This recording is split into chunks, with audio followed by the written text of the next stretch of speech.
Hello everyone. So we are going to study about the epistaxis. Diagram से दिख रहा है आप लोगों को, that is the bleeding from the nose is known as the epistaxis. So introduction part. The nose is a part of the body rich in blood vessel and is situated in a vulnerable position as it protrudes on the face. As a result, trauma to the face can cause nasal injury and the bleeding. आपका nose जो है, हमारा nose बहुत ज़्यादा वहाँ पर vascular supply है, blood supply बहुत ज़्यादा होती है और एकदम वल्नरेबल पोजीशन है, एकदम प्रोट्रूडेड एकदम फेस में आपको दिखाई देता है. बहुत प्रोन है ये कि अगर कुछ ट्रॉमा हुआ या कुछ भी चीज़ हुआ इसको, है ना, एकदम नेज़ल इंजरी होती है और उसमें से प्रोफ्यूज़ जो है वो क्या होता है बेटा, ब्लीडिंग शुरू हो जाता है. आपका bleeding from the nose is a condition known as the epistaxis. Now next is the definition part. So in the definition part, epistaxis, it is a Greek word that is epistazo, that means to bleed from the nose. Epi मतलब above, over and over, या फिर stazo का मतलब होता है to drip, है ना, from the nostril. So a nose bleed is a relatively common occurrence of the hemorrhage from the nose, usually noticed when the blood drains out through the nostrils. So epistaxis is a general meaning that is the nose bleed. हम लोग nose bleed बोल सकते हैं और normally nostril से, nostril that is the opening जो nose है, वहाँ से blood जो है वो drain out होता है, hemorrhage होता है. blood vessels बहुत ज़्यादा है nose में, so वो rupture हो जाते हैं और जो hemorrhage होता है that is called the epistaxis. Now next is the incidence. So the incidence of nosebleed is higher during the colder winter month when upper respiratory infection are more frequent and the temperature and humidity fluctuates more dramatically. So कहाँ पर आपका incidence ज़्यादा बता रहा है यहाँ पर कि higher रहता है आपके cold winter months में, है ना, because respiratory infection होने के chances ज़्यादा हो जाता है, temperature and humidity बहुत fluctuate होता है, dry air होता है ना, lips हमारे crack हो जाते हैं, वैसे ही mucous membrane भी जो है nose का वो आपका dry हो जाता है एंड उसके कारण वो क्या होता है, आफ्टर ड्राइनेस वो रप्चर होते हैं और क्या हो जाते हैं, ब्लीड हो जाते हैं. Nose bleed are reported in up to 60% of the population with peak incidence in those under the age of 10 and over the age of 50. So आपके चिल्ड्रंस में जो आपके अंडर एज है 10 के और आपके ओवर एज 50 ईयर्स के people में आपको ज़्यादा दिखाई दिया है and appears to occur in male more than female. So males में आपको ये ज़्यादा दिखाई देता है एज़ कम्पेयर टू फीमेल्स. ठीक है, सो ये आपका रिसर्च बेस्ड इंसिडेंस है जिसमें आपका मेन में आपका ज़्यादा बताया गया है और फीमेल्स में कम बताया गया है. Now next is the type of epistaxis. So यहाँ पे दो टाइप के epistaxis के बारे में हम लोग पढ़ेंगे बेटा. फर्स्ट है आपका anterior epistaxis एंड सेकेंड है जो है वो है posterior epistaxis. So anterior epistaxis के बारे में यहाँ कुछ कॉमन चीज़ें दी हुई है दैट इज़ मोर कॉमन है ना. एंटीरियर मतलब सामने की तरफ जो ब्लड वेसल रप्चर होते हैं दैट इज़ एंटीरियर epistaxis. मैं बताऊँगी आप लोगों को कि क्या क्या ब्लड वेसल्स हैं. Now occurs in children and young adult में and usually due to nasal mucosal dryness and alarming as bleeding seen readily but generally less severe. ठीक है, सो आपका बहुत अलार्मिंग है, मतलब सीन रेडिली बहुत जल्दी दिखाई देता है और थोड़ा कम सीरियस होता है. ठीक है, बट जो पोस्टीरियर एपिस्टैक्सिस है as compared to anterior epistaxis it usually occurs in the older population, है ना. ये आपके यंगर में होता है एंटीरियर, बट ये जो होता है ओल्डर पॉपुलेशन में ज़्यादा देखा गया है. और इसमें जो हाँ मेजर कॉज है पोस्टीरियर एपिस्टैक्सिस का that is the hyper tension, है ना. ओल्ड पीपल में हाइपर टेंशन के कारण जब ब्लड वेसल्स में प्रेशर ज़्यादा हो जाता है सो वो रप्चर हो जाते हैं प्रेशर होने के कारण से एंड इट विल ब्लीड. ठीक है, now significant bleeding in posterior फैरिंग्स, क्योंकि पोस्टीरियर एपिस्टैक्सिस है, नेजोफैरिंग्स में क्या होने लगती है, ब्लीडिंग होने लगती है and more severe and treatment more challenging. ठीक है, क्योंकि एंटीरियर है तो सामने ब्लड बाहर आ जाता है बट पोस्टीरियर जो है वो अंदर जाता है ना, आपका स्टमक में चले जाता है. मे बी अगर बहुत डिटोरिएटिंग कंडीशन है तो पर्सन ब्लड को क्या कर सकता है, एस्पिरेट भी कर सकता है. सो आपका बहुत चैलेंजिंग है पोस्टीरियर एपिस्टैक्सिस का जो ट्रीटमेंट है. So there are two type, anterior epistaxis and the posterior epistaxis. So यहाँ पे मैं ब्लड वेसल्स सप्लाई के बारे में आप लोगों को बताऊंगी. थोड़ा सा ब्लरी है, फिर भी आप डायग्राम में आप लोग देख करके समझेंगे बेटा. यहाँ पे दो डायग्राम दिया है ना. आपका ये नेज़ल कैविटी के बारे में हम लोग देखेंगे आपका, है ना. थोड़ा सा मैं इसको ड्रॉ करके बताती हूँ आप लोगों को. ठीक है, सो ये जो है आप लोग देखिए ब्लीडिंग फ्रॉम दी नॉस्ट्रिल, ये जो एरिया है ना, ये जो एरिया है दैट इज़ एंटीरियर नोज से क्या हो रहा है, ये ब्लीड हो रहा है. इसका नाम है कैसलबैक्स प्लेक्सिस, है ना. Network of blood vessel supply is there that is called the Kiesselbach's plexus, ठीक है, आपका बहुत नंबर में ब्लड सप्लाई यहाँ पर है। सो ये जब कैसल ब्लैक्स प्लेक्सिस का मतलब होता है गुच्छे में, नेटवर्क में आपका ब्लड वेसल्स वहाँ पर है, जब वो कुछ ट्रॉमा के कारण क्या होता है, रप्चर होता है, सो वहाँ से ब्लीडिंग होती है। बिकॉज ये एंटीरियर पार्ट में है, इसको हम लोग लिटिल्स एरिया भी बोलते हैं, है ना। सो एंटीरियर पार्ट में है, सो यहाँ से ब्लड वेसल्स जब रप्चर होते हैं सो ब्लीड करता है वो नोज से सामने की ओर, that is the anterior epistaxis. Okay, now in the posterior part you can see, ठीक है, यहाँ पर देखिए ये आपका एंटीरियर पार्ट है, ये है कैसल ब्लैक्स प्लेक्सिस, है ना, और ये जो है आपका पोस्टीरियर पार्ट है, यहाँ पर भी कैपिलरी नेटवर्क है ब्लड का। और देखिए ये वाला जो एरिया है पोस्टीरियर फेरिंग्स है ना। और जब ये पोस्टीरियर ब्लड प्लेक्सिस जब क्या होते हैं, ब्लड वेसल की जो प्लेक्सिस हैं वो जब क्या होते हैं, रप्चर होते हैं, सो पोस्टीरियर पार्ट में ये नेजोफेरिंग्स एरिया में क्या होने लगता है, ब्लीडिंग होने लगता है, that is called the posterior epistaxis. ठीक, now next is reason for exclusive bleeding. क्या कारण है कि इतना ब्लीडिंग नोज से होता है? सो सबसे पहला कारण that is rich vascularity, blood supply बहुत ज़्यादा होती है यहाँ पे। Then it is supplied by both internal and the external carotid arteries, है ना। नेक को जो सप्लाई नेक से जाती है आपकी कैरोटिड आर्टरी, नेक से होते हुए जाती है, इंटरनल एंड एक्सटर्नल दो ब्रांचेस में डिवाइड होती है। सो इंटरनल जो ब्रांच है ना बेटा, वो कहाँ पर जाती है, आपके ब्रेन में जाती है, और जो एक्सटर्नल ब्रांच है वो कहाँ पर जाती है, फेस में जाती है। बट नोज़ का एक कॉमन फीचर है कि नोज़ को इंटरनल और एक्सटर्नल दोनों कैरोटिड आर्टरी से क्या होता है, ब्लड सप्लाई मिलता है। Now next, various anastomosis between arteries and the veins. Nose की जो वैस्कुलरिटी उसकी एक खासियत होती है कि बहुत सारे एनास्टोमोसिस है, मतलब कि आपके आर्टरीज दूसरी आर्टरीज से, यहाँ पे एनास्टोमोसिस का मतलब होता है एक एंड दूसरे एंड से जुड़ा होना। सो बहुत ज़्यादा यहाँ पर आर्टरीज जो है एक दूसरे से क्या रहते हैं, जुड़े हुए रहते हैं, एंड वेन्स भी एक दूसरे से क्या रहते हैं, बहुत ज़्यादा एनास्टोमोसिस यहाँ पर मिलेगा आपके जुड़े हुए, तो जॉइंट्स बहुत ज़्यादा है यहाँ पे, ठीक है। So blood vessels run under the mucosa unprotected, और जो ब्लड वेसल्स हैं वो यहाँ पर नोज़ में आपको पता कोई मस्कुलर टिश्यू नहीं है, जस्ट आपका नेजल म्यूकोसा है और उसके जस्ट अंडर में क्या है, ब्लड वेसल है, और दे ईजी आपका क्या हो सकता है, म्यूकस मेम्ब्रेन में अगर कुछ हुआ प्रॉब्लम तो ईजिली ब्लड वेसल रप्चर होकर के क्या हो सकते हैं, ब्लीड कर सकते हैं। And lastly, larger vessels on the turbinate run in the body canals cannot contracts, और यहाँ के ब्लड वेसल्स की खासियत होती है कि आपका जो नेजल टर्बिनेट्स है उसमें लार्जर ब्लड वेसल्स हैं और आपके बोनी कैनाल से होकर के वो जाता है, और ये कॉन्ट्रैक्ट नहीं होते हैं, कॉन्ट्रैक्ट होंगे तभी तो ना ब्लीडिंग रुकेगा आपका, ठीक है। सो यहाँ नोज़ का ब्लीड होने का एकदम एक्सक्लूसिव यहाँ पर आपका 5 रीज़न दिया हुआ है। क्लियर? नाउ नेक्स्ट है, हम लोग प्लेक्सिस के बारे में पढ़ रहे थे। So first plexus that is situated in the anterior part, that is the Kiesselbach's plexus, इसको हम लोग लिटिल्स एरिया भी बोलते हैं, है ना। आपका लिटिल्स एरिया यहाँ पर है, ठीक है, ये है कैसलबैक्स प्लेक्सिस, ठीक है। सो जो कैसलबैक्स जो प्लेक्सिस होता है that is in the anterior inferior part of the nasal septum, most common site for epistaxis, and mainly it is responsible for the anterior epistaxis. Okay, now हम लोग सेकेंड जो plexus के बारे में पढ़ेंगे, दैट इज़ कौन सा plexus है, that is the posterior plexus, और इसका नाम क्या है बेटा, वुंड्रॉफ प्लेक्सिस, है ना। और ये वुंड्रॉफ जो प्लेक्सिस है ये पोस्टीरियर पार्ट में प्रेजेंट होता है, that is the posterior part of the nose, है ना। सो वहाँ पर प्रेजेंट होता है और इसका नेम है वुंड्रॉफ प्लेक्सिस। सो एंटीरियर जो ब्लड वेसल प्लेक्सिस का नाम है Kiesselbach's plexus, and the posterior में जो प्रेजेंट है that is called the Woodruff plexus. So posterior end of the middle turbinate में ये प्रेजेंट रहता है, नेजल जो टर्बिनेट होते हैं, and most common site for the posterior epistaxis. Now next is the etiology.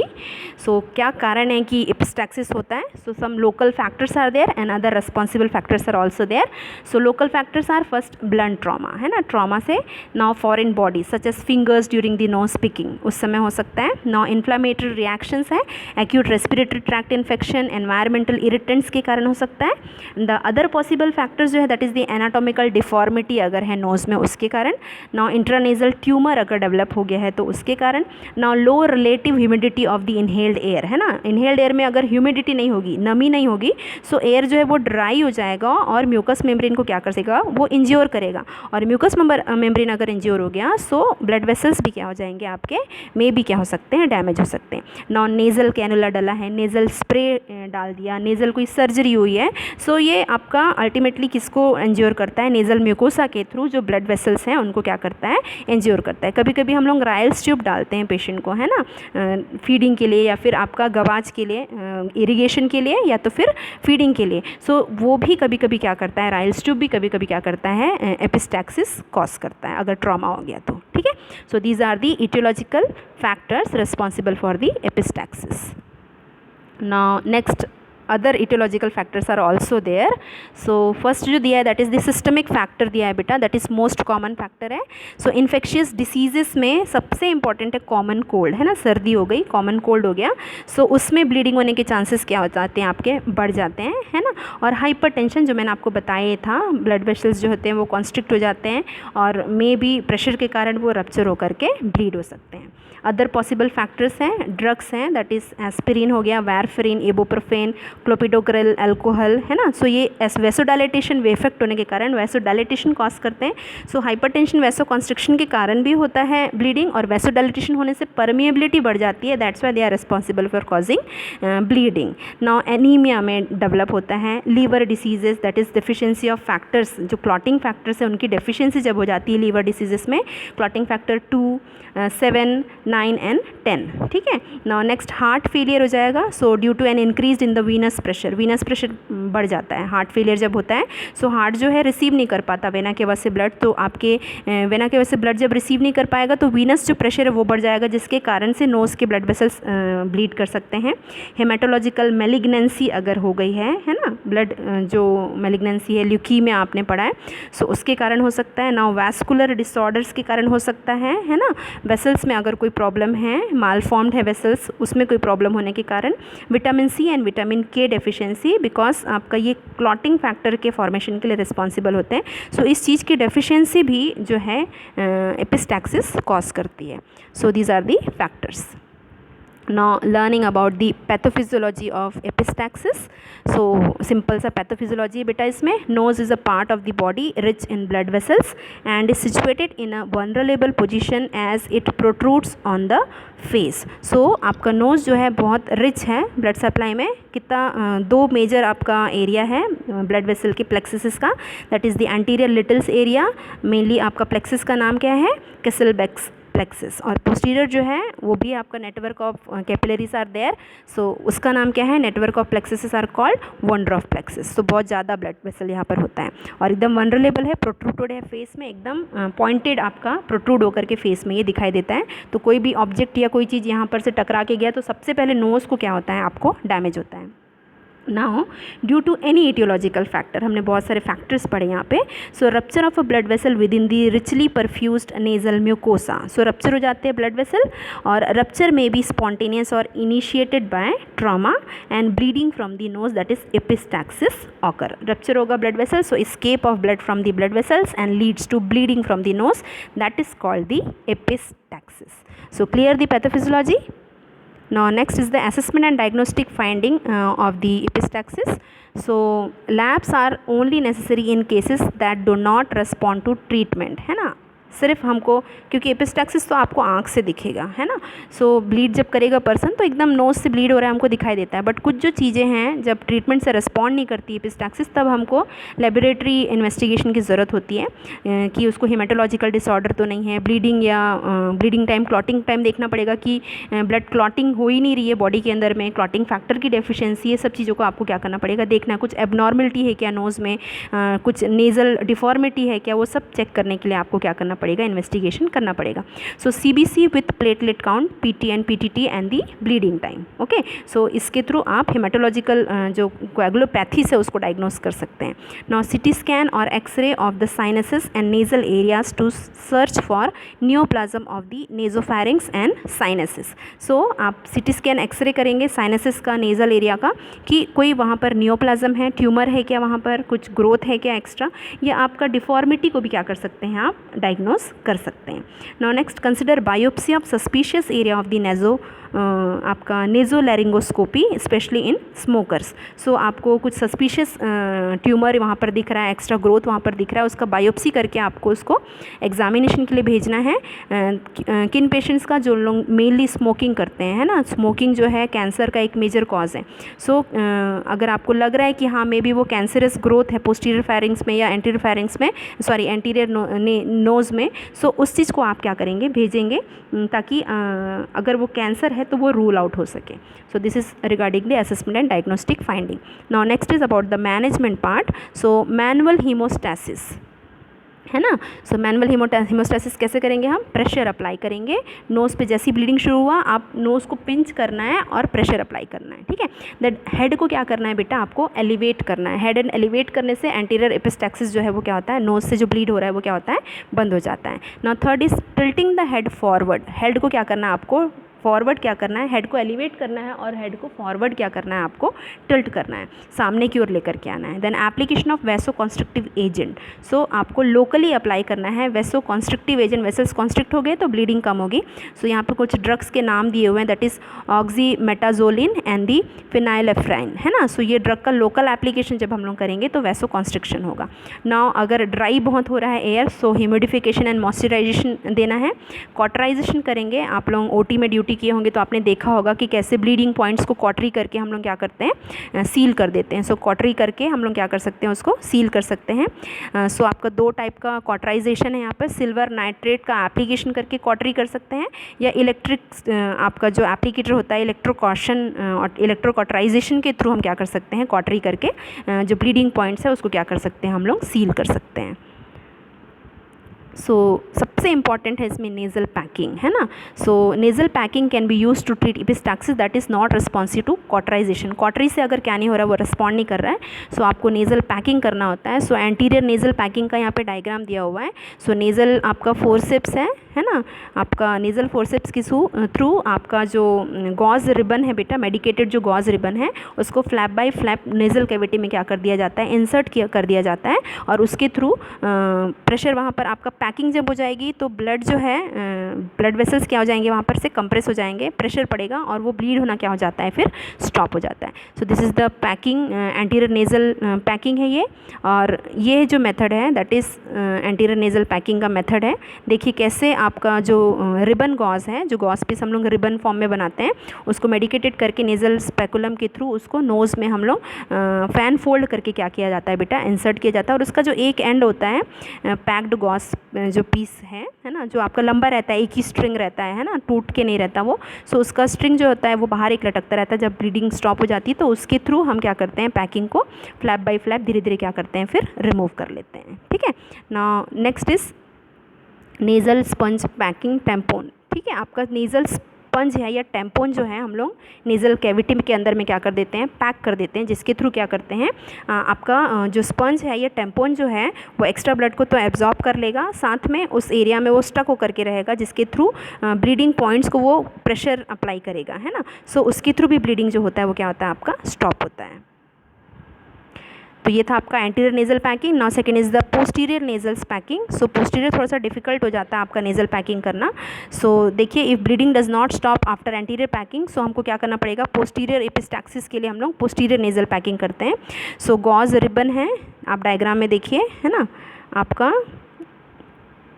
जो गॉज रिबन है उसको नोज़ के अंदर में एक सबसे पहले क्या इंसर्ट किया गया बेटा, कैथेटर को क्या किया गया, इंसर्ट किया गया। ये स्पंज होल्डिंग फोर्सेप्स है, उसको फिर माउथ के बाहर लाया गया, नोज़ से इंसर्ट करके माउथ से स्पंज होल्डिंग फोर्सेप्स के थ्रू उसको बाहर लाया गया। उसके बाद क्या करते हैं बेटा, आपका एक बॉल बनाते हैं आपके गॉज से ही, और उसको ओरल एंड में क्या कर देते हैं, टाई कर देते हैं, है ना। अब क्या करेंगे, ये जो फिंगर है अपना, इसके थ्रू इसको पुश करेंगे और आपका जो नेज़ल जो कैथेटर हमने इंसर्ट किया था उसको बाहर की ओर खींचेंगे, और आपका ये एक ओरल कैविटी के अंदर में बाहर जाता जाएगा। उसके बाद क्या होगा, आपका गॉज जो रोल है उसको आपके कैनुला के थ्रू हम लोग क्या करते हैं, यहाँ पर अटैच कर देते हैं आपका। और ये जो गॉज बॉल है, जाकर के देखिए पोस्टीरियर फेरिंग्स, नेज़ोफेरिंग्स का जो ऊपर वाला पार्ट है, पोस्टीरियर ब्लीडिंग के पास क्या हो जाएगा, जाके स्टक हो जाता है, ठीक है। सो उसका एक जो एंड है आपका, इसमें आपका थ्रेड बंधा होता है, वो ओरल कैविटी से बाहर आता है, ताकि जब बंद हो जाए ब्लीडिंग तो इसके थ्रू उसको हम लोग क्या कर सके, रिमूव कर सके। So this is the posterior nasal packing. Okay, clear है। So anterior nasal packing and posterior nasal packing. Now next method है Foley's catheter and epistaxis balloon. ठीक है. सो फॉलिस कैथेटर आपको पता है, आपका बलून इन्फ्लेट करते हैं. कभी भी हम लोग उसको यूरिनरी कैथेटर के अंदर, यूरिनरी यूरेथ्रा के अंदर जब ब्लैडर के अंदर जाता है तो बलून इन्फ्लेट होता है, और बलून जब इन्फ्लेट हो जाता है सब, तब उसको खींच के देखोगे आप बाहर नहीं आ पाता. तो सेम कैथेटर है आपका, जिसको फॉलिस कैथेटर के थ्रू भी करते हैं, और आपका एपिस्टैक्सिस बलून्स भी अवेलेबल होते हैं मार्केट पे. सो आप यहाँ पर देखिए डायग्राम में सबसे पहले देखो हॉरिजॉन्टल लेयर्ड आपका गॉस का पैकिंग किया गया है. ठीक है. उसके बाद आपका जो गॉस पैकिंग है ना, उसके बाद उसके नीचे से आप लोग देखिए यहाँ पर आपका बलून है फॉलिस कैथेटर का, उसको क्या किया गया है, इंसर्ट करके बलून को क्या कर दिया गया है, आपका इन्फ्लेट कर दिया गया. और इन्फ्लेट करने के बाद वो पूरी तरह से क्या किया है, तो साइमल्टेनियसली दो तरीके से पैकिंग भी करेंगे, साथ में बलून भी इन्फ्लेट करेंगे. और कभी कभी सिंगल होता है आपका, जब आपका एपिस्टैक्सिस बलून हम लोग इंसर्ट करते हैं तो उसमें दो बलून होता है. एक बलून ए जो रहता है आपके पोस्टीरियर पार्ट में जाता है, और एक बलून बी होता है जो कहाँ पर जाता है, नोज़ के एंटीरियर पार्ट में आता है. सो कैथेटर को पहले हम इंसर्ट करेंगे और उसके बाद बलून को क्या करेंगे, हम इन्फ्लेट करेंगे. सो बलून जब इन्फ्लेट होगा तो एरिया जो है वो कम्प्लीटली क्या हो जाएगा, पैक हो जाएगा आपके इस इन्फ्लेटेड बलून से, और कंप्रेस करेगा ब्लड वेसल्स को, जिसके थ्रू ब्लीडिंग जो है वो क्या होता है, स्टॉप होता है. क्लियर. नाउ नेक्स्ट है आर्टीरियल लाइगेशन करते हैं. So it is a surgical procedure. So external carotid artery को लाइगेट कर देते हैं, जो ब्लीडिंग को स्टॉप करेगा. लाइगेशन का मतलब बांध देना होता है. ठीक है. नेक्स्ट आपका इंटरनल मैक्सिलरी आर्टरी को लाइगेट कर सकते हैं. एथमोइडल आर्टरी को क्या कर सकते हैं, लाइगेट कर सकते हैं, जिसके थ्रू जो ब्लीडिंग वेसल्स हैं वो लाइगेट हो जाएंगे, तो वहाँ से ब्लीडिंग जो है वो नहीं होगा. नाउ एम्बोलाइजेशन है. सो एम्बोलाइजेशन के थ्रू उस ब्लीडिंग वेसल्स को हम लोग एम्बोलाइजेशन करके, एम्बोलाइजिंग एजेंट डाल करके उसको हम लोग ब्लॉक करते हैं, जिसके ब्लॉक हो जाएगा, एम्बोलस आपके ब्लड वेसल्स में चला जाएगा, तो क्या होगा, वहाँ से फिर ब्लड जो है फर्दर आगे की ओर, नोज़ की ओर नहीं जा पाती है. सो एम्बोलाइजेशन भी एक प्रोसीजर है, जिसके थ्रू ब्लीडिंग एरियाज़ को हम लोग क्या कर सकते हैं, स्टॉप. ब्लड वेसल्स को ऑब्स्ट्रक्ट करके पर्टिकुलर नोज़ में ब्लड सप्लाई को क्या कर सकते हैं, ऑब्स्ट्रक्ट करेंगे, जिससे ब्लीडिंग क्या होगा, स्टॉप होगा. ठीक है. Now 7th is the dietary management. So patient can take a regular balanced diet as tolerated. Only few dietary measures are indicated.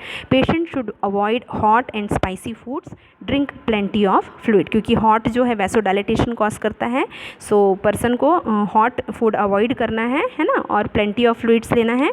और anterior है तो उतना प्रॉब्लम नहीं होता है, क्योंकि person मुंह से खा सकता है, बट posterior जब रहता है, so posterior पैकिंग जब लगी हुई होती है, so पेशेंट को सॉलो में करने में भी क्या होती है, उसको डिफ़िकल्टी होती है. तो सॉफ्ट डाइट उसको लेना जो ईजिली वो क्या कर सके, सॉलो कर सके. ड्रिंक प्लेंटी ऑफ फ्लूइड्स, पानी उसको क्या करना है, ज़्यादा पीना है. ठीक है. Now next is about the nursing management. So 3 nursing diagnosis are there. Risk for bleeding, ineffective airway clearance and acute pain. So bleeding को स्टॉप करने के लिए हमको क्या करना पड़ेगा, ब्लीडिंग को स्टॉप करने वाले मेशर्स जो है मैंने बताया था, होम मेशर्स जो है आपको क्या करना है, प्रेशर अप्लाई करना है, नोज पिंच करके, जितने भी मेशर्स हमने पढ़े वो मेन है, हमको ब्लीडिंग को स्टॉप करना है. ठीक है. Now next ineffective airway clearance होगा पर्सन को. सो पर्सन बिकॉज नोज में पैकिंग लगी हुई है, so person is not able to breathe from the nose, है ना. सो पर्सन को ओरल ब्रीदिंग के लिए आपको क्या करना है, उसको बोलना है. एंड द एक्यूट पेन को आप मैनेज करेंगे with the help of analgesics. Okay. So these are the nursing management. Okay. Now next is the prevention of epistaxis.